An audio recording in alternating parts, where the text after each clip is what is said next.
సాయిధరమ్ తేజ్ గారి దగ్గర నుంచి మెగాస్టార్ వరకు జర్నీ చేసి ఈ మధ్యలో చాలా మంది హీరోలు మాక్సిమం టాలీవుడ్ ఇండస్ట్రీలో హీరోలు అందరం కవర్ చేశారు. అవును.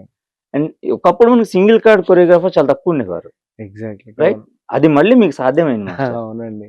అది చాలా టఫ్ కదా బేసిక్‌గా. ఎందుకంటే సింగిల్ కార్డ్ అంటే ఆ సినిమాకి మొత్తం మీరు వండబోయి చేయాలి. అవును. ఒకటి పక్క సినిమాలు ఉంటాయి. సో అవును. ఆళ్ళకి నో చెప్పకూడదు.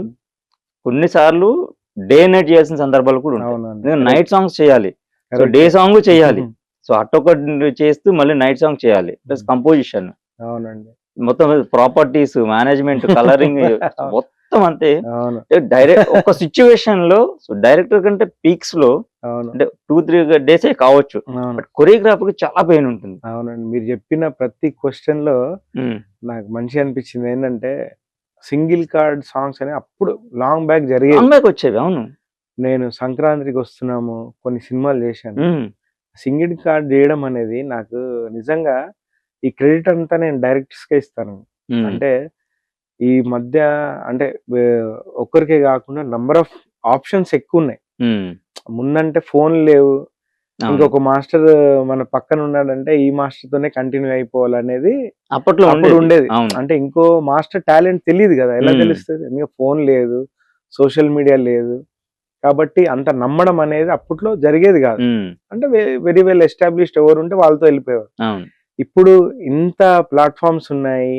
ప్రతి ఒక్కరి టాలెంట్ తెలిసినప్పుడు అవును. ఇప్పుడు సింగిల్ కార్డ్ జేయడం అనేది చాలా టఫ్. చాలా టఫ్. అదే నేను అంటున్నాను. ఇప్పుడు అదే. ఇంత టఫ్ సిట్యుయేషన్‌లో అవును. సింగిల్ కార్డ్ ఎట్లా పాసిబుల్ అయిందో అసలు నాకు అంటే అర్థం కావట్లేదు. అంటే నా డైరెక్టర్స్‌కే నేను ఆ క్రెడిట్ ఇస్తానండి. వాళ్ళు నేను కావాలని కోరుకోవడము. హ్మ్. అలా సింగిల్ కార్డ్ అనేది ఈ జనరేషన్‌లో నేను చాలా ఫిల్మ్స్ చేశాను. హ్మ్. అది all credit goes to my directors. And మీరన్నట్టు డే, నైట్ అలా నాకు చాలా సార్లు జరిగాయి. ఆల్‌మోస్ట్ నేను మాస్టర్ అయిన తర్వాత ఆల్‌మోస్ట్ ఒక 12, 15 టైమ్స్ హ్మ్. కంటిన్యూస్‌గా 3 డేస్ వర్క్ చేశా. 3 ఓకే. డేస్ అంటే డే, నైట్ మళ్ళీ ఇమ్మీడియేట్ డే, నైట్ 24/7 3 డేస్ అసలు చేశారు అలా. 3 డేస్ పడుకోలేదు. అంటే 3 డేస్ అంటే కంటిన్యూ షూట్. హ్మ్. అలా ఒక 15 టైమ్స్ వరకు జరిగిందలా. హ్మ్. ఇంకేంటంటే మనం షిఫ్ట్ అయితున్నప్పుడు కార్‌లో ఎళ్తున్నప్పుడు సాంగ్ గురించే ఆలోచన. అంతే కదా! ఇప్పుడు ఎళ్లి ఏం నెక్స్ట్ ఇక్కడ చేయాలి ఎళ్తున్నప్పుడు అనేది. లొకేషన్ ఆ! మారుతుంది. సినిమా మారుతుంది. హీరో మారిపోతాడు. అన్నీ మారిపోతాయి. అవును. సో ఏం ఇమ్మీడియేట్ చేయాలి? స్విచ్ అవ్వాలి. ఆ టెన్షన్ ప్లస్ ఆ సాంగ్ మీదున్న ఆలోచనే మనకు నిద్ర రాకుండా చేస్తుంది. హ్మ్. అలా గూడా జరిగాయి మీరన్నట్టు. హ్మ్. Very lucky. సో కాబట్టే భాను మాస్టర్ ఇప్పుడు ఏదో అంటాను చూసారా? కొత్త సంవత్సరం వస్తే ఉగాది నామ సంవత్సరం లేకపోతే ఇంకేదో చెప్తుంటారు ఇయర్ మారి. సో భాను నామ సంవత్సరం నడుస్తుంది మొత్తం మీద. Thank you. థాంక్ యూ అండి. అట్లా. సో బెస్ట్ కాంప్లిమెంట్ ఎక్కడి నుంచైనా వస్తుంది. ఎందుకంటే ఒక కొరియోగ్రాఫర్ సాంగ్ కోసం ప్రాణం పెట్టి పనిచేస్తాడు. అన్ని రకాలుగా ఏ రకంగా చూసుకున్నట్లయితే. సో ఎందుకంటే ఫస్ట్ కంట్రోల్ చేసేది బడ్జెట్. ఆ! ఇప్పుడున్న పరిస్థితుల్లో ఎంత పెద్ద సినిమా అయినా సరే సో బడ్జెట్ కంట్రోల్ అనేది ఎ అన్నిటికి పెడతారు. ఆ! టు బి హానెస్ట్ మాట్లాడుకుంటే ఆ! సాంగ్ దగ్గరకొచ్చేసరికి మనకు రిచ్‌నెస్ కావాలి కానీ బడ్జెట్ ఇంత అన్న మేకర్సే చాలా మంది ఉంటారు మాస్టర్. రైట్? రైట్. అదే అన్ని చోట్ల absolute right. Not only correct. Tollywood industry అన్ని చోట్ల. అట్లాంటప్పుడు ఏమవుతుందంటే తెలియకుండా ఒక ప్రెషర్ పడుతుంది. అవును. సో బడ్జెట్ ఇష్యూ వస్తుంది. సో బడ్జెట్ ఇష్యూ వచ్చినప్పుడు ప్రతి ఒక్కటి అంటే మీరు ఫస్ట్ ఒకటి అనుకుంటారు. ఒక లెవెల్ అనుకుంటారు. అవును. ఆ లెవెల్ తగ్గకూడదు కానీ బడ్జెట్ ఇష్యూలో ఇవన్నీ కొన్ని తగ్గించుకుంటారు. సో అలాంటి ప్రెషర్స్ ఎలా ఫేస్ చేస్తారు? అది దానికి ఎగ్జాంపుల్ చెప్పాలంటే 'డీజే సాంగ్ ఉంది. హ్మ్. 'డీజే 'సిద్దు జోన్‌లో' గడ్డ టైటిల్ సాంగ్. Title song. మీరే చేసారు. అవును. అప్పుడు అంత ఆ సినిమాకి అంత క్రేజ్ లేదు. అంటే క్రేజ్ ఇన్ అవును. ద సెన్స్ ఒక ఫస్ట్ టీజర్ పార్ట్‌కి వచ్చింది. లేదు. నాకు బిఫోర్. సాంగ్ ఇచ్చారు. బడ్జెట్ రెస్ట్రిక్షన్ కూడా ఉంది. హ్మ్. నేను ఈరోజు వెళ్లి అన్ని ప్రాపర్టీస్ చెప్పేసాను. నాకు ఇది కావాలి, ఇది కావాలి, ఇది కావాలి అని చెప్తే ఓకే. వెల్ అండ్ గుడ్ అన్నాం. తర్వాత సెకండ్ మీటింగ్‌లో పిలిచారు. ఇంత బడ్జెట్ లేదండి ఈ సాంగ్‌కి. హ్మ్. సో మీరు చెప్పిన సెటప్స్‌లో ఇది తీయండి, ఇది తీయండి అని టోటల్‌గా సెటప్స్ అన్నీ ఔట్. హ్మ్. ఇంకేం లేదు. అప్పుడు నేను ప్రొడ్యూసర్ గారిని నేను అడిగిందేంటంటే, హ్మ్. సార్ నాకు దాంట్లో మన లేడీ గెటప్స్ ఏసుకున్న బాయ్స్ ఉంటారు. హ్మ్. హుక్ స్టెప్‌కి. హ్మ్. అవును. అది ఆ! అది plus at the same time ఒక ఫంక్షన్ అవుతున్న సెటప్. హ్మ్. అండ్ లాస్ట్‌లో ఒక ఫుల్ ఫోక్ మ్యూజిక్ ఒస్తది. హ్మ్. వినాయక చవితి ఒక విగ్రహం. విగ్రహము. దాని ముందు డీజే సెటప్. సో నేనేంటంటే బ్యాలెన్స్ చేశా. హ్మ్. అంటే సాంగ్ ఓపెనింగ్ స్టార్ట్ అయింది. అప్పుడు ఆడియన్స్ బోర్ ఫీల్ అవ్వకుండా ఒక సెటప్. అవును. తర్వాత మధ్యలో చరణము మాంటేజ్ లాగా చేసి మళ్ళీ ఎండ్ ఒక హైతో ఫినిష్ చేయాలని హ్మ్. నేను పర్సనల్‌గా అలా అనుకుంటాను. ఇప్పుడు ఆ సెటప్లు కూడా రిస్ట్రిక్షన్ చేసి ఇవ్వకపోతే ఇంకా సాంగ్ అంత పేలేదు కాదు. ఇంకా రాదు. అవును. ఇప్పుడు రిజల్ట్ వచ్చిన బట్ అది తర్వాత ఎక్స్ట్రాడినరీ extraordinary. ఇప్పుడు అది 2 పార్ట్స్ లో చూసుకుంటే కూడా అవును. ఆ సాంగ్ సెకండ్ పార్ట్ లో కూడా దానికి సంబంధించిందే అవునండి. కంటిన్యూ అవుతుంది విషయం అవును. ఏదైతే ఉందో.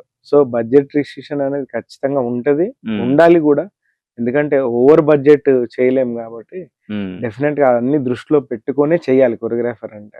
ఉమ్, ఏంటంటే సినిమాని బట్టి కొన్ని హై ఉంటాయి, కొన్ని ఇప్పుడు జాజికాయ జాయిసా రిస్ట్రిక్షనే లేదు నాకు. ఉమ్.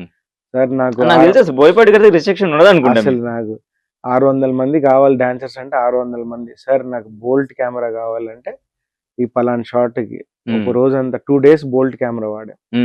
ఇంకా నాకు పలానా లైట్స్ కావాలంటే 3 states నుంచి రప్పించారు. లాస్ట్ షెట్ మూమెంట్ ఉంది కదా, లైట్స్ వెనక ట్యూబ్ లైట్స్ లా ఉంది, అది బెంగళూరు, చెన్నై, బాంబే నుంచి ఆ అన్ని లైట్స్ అంటే ఆల్మోస్ట్ 500 లైట్స్ అవి తెప్పించి ఓన్లీ ఫర్ ఆల్మోస్ట్ ఒక 20 seconds ఉంటుంది అంతే దానికి ఖర్చు పెట్టింది. సో అలా ఉంటది హై బడ్జెట్, లో బడ్జెట్ ఫిలిమ్స్, అలా అన్ని లిమిటెడ్ గా పెట్టుకొని చేసి ఏం బెటర్ చేయగలుగుతాము అని. సాంగ్ కిల్ అవ్వద్దు, సెటప్స్ ఇవ్వలేదని మనకి సాంగ్ కిల్ చేస్తే మనం ఎందుకు? యాజ్ ఏ కొరియోగ్రాఫర్ అదే కొరియోగ్రాఫర్ డ్యూటీ, ఆలోచించి బ్యాలెన్స్ చేసి చేయాలి.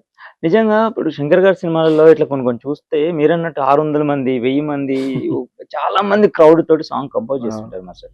గేమ్ చేంజర్ కూడా చూసాను నేను సాంగ్ అట్లాగే. సో ఇంతమంది క్రౌడ్ ని పెట్టి సాంగ్ చేయడం ఎంతవరకు కరెక్ట్ అంటారు? అంటే మేజర్ గా హీరో హీరోయిన్ అనేది మెయిన్ ఇంపార్టెంట్ మనకి.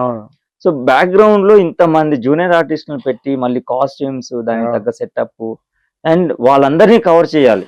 అట్లీస్ట్ ఎక్కడో చోట అందరూ కనబడుతున్నారు, మరీ చిమ్మల్లాగా అయితే మనం చేయించాలి. సో అందరినీ కవర్ చేయాలి సాంగ్ మొత్తం. ఓవర్ 3 minutes ఉండొచ్చు, 3.5 minutes ఉండొచ్చు. సో అది ఎట్లా బ్యాలెన్స్ చేస్తారు జనరల్ గా? అదేంటంటే సార్ ఇంకా ఇప్పుడున్న జనరేషన్ లో టాకింగ్ అబౌట్ అఖండ తాండవం సినిమాల్లో ఒకటే సాంగ్. సినిమాలో అంటే ఒక పర్టికులర్ సెటప్, డాన్సర్స్ అందరూ ఉన్న సాంగ్ ఒకటే ఒక సాంగ్. అవును.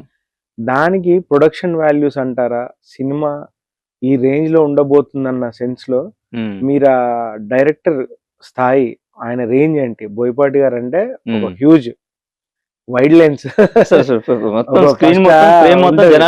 ఆయన అసలు చిన్న సెటప్ ఇలా ఉండదు, హ్యూజ్. అదే సినిమాలో ఒకటే సాంగ్ కాబట్టి అంతమంది డాన్సర్స్, అది పెడితే ఈరోజు ఆడియన్స్ ఎంత ఎంజాయ్ చేస్తున్నారు. ఇప్పుడు అదే ఫస్ట్ పార్ట్ లో అవసరం లేదు, ఎందుకంటే మీరు అన్నట్టు ఓన్లీ హీరో హీరోయిన్ ఉన్నారు కాబట్టి దాంట్లో 150 డాన్సర్స్ సరిపోయారు. సో ఇప్పుడు దాన్ని ఒక టార్గెట్ మనకి ఉంది కాబట్టి క్రియేటివ్ సైడ్ అది డైరెక్టర్ చాయిస్ అంతే. ఇంకోటి ఏంటంటే మోర్ ఓవర్ లాస్ట్ లో ఆడియన్స్ ని ఎంగేజ్ చేసి ఎంటర్టైన్ చేయాలనేదే ఉంటుంది సార్ ఇంకా. ఓకే.